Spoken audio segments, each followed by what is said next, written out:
on my way into Jedi. Hockey player and champion golfer. Kid getting his ass kicked after school to the Karate Kid, a champion. Okay? So now return as the Jedi.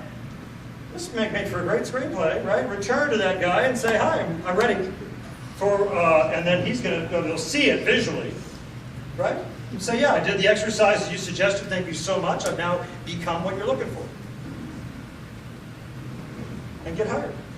But what if he's already hired somebody else? Well, then he'll probably fire that person to hire you. He hired not what he wanted, he hired just the best of the litter. Now we got someone who has become exactly what we want. That's worth paying for. The last thing is move up. My step 7 is learn how to work unsupervised. That you first have to manage self before they can move you up to manage others. But worse than that, if you can never manage yourself and you're always reliant on somebody to tell you what to do, all right, we're going to do this now, okay, take a break now, okay, get off your break now, okay, sweep this now, okay, stack this now, okay, go home, see you tomorrow. As long as they have to pay me to tell you what to do, you're never going to get my amount of money, my company car, my freedoms, and you're going to be at risk of somebody who anticipates what I'm going to ask and who does it first, replacing me.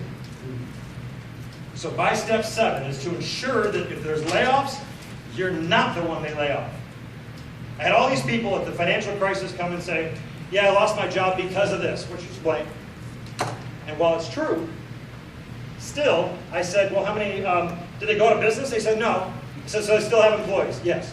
So you're just telling me that you're the employee they laid off, not that one. There must have been something, I mean, rational thinking tells us there must have been something that that employee was doing that this one wasn't, in order to still be there. And that's primarily it. They really were thinking about driving traffic to the business instead of the business giving them money. I see kids do this, their first job at a restaurant.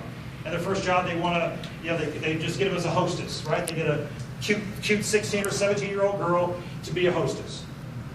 And yet I see that they've never mastered their facial expressions, and they think that their job is to hand menus out and seat people. Well, go take that job. Get into that restaurant. How? Because you're going to start asking customers for their name, and you're going to remember their name. You're going to tell them again when you seat them with all your nonverbals, and then you're going to give them their name again on their way out. That customer is going to return. You have just doubled the income of that restaurant. You have just shown yourself irreplaceable to that restaurant. The other restaurant, the Chili's at Decatur, is going to go out of business because the customers are going there to take, having won, instead of going there to drive business, which prospers everyone. These are all things you know. Start just using them. Just use them. Just take the gloves off and start using them. All right, well, the house is clean.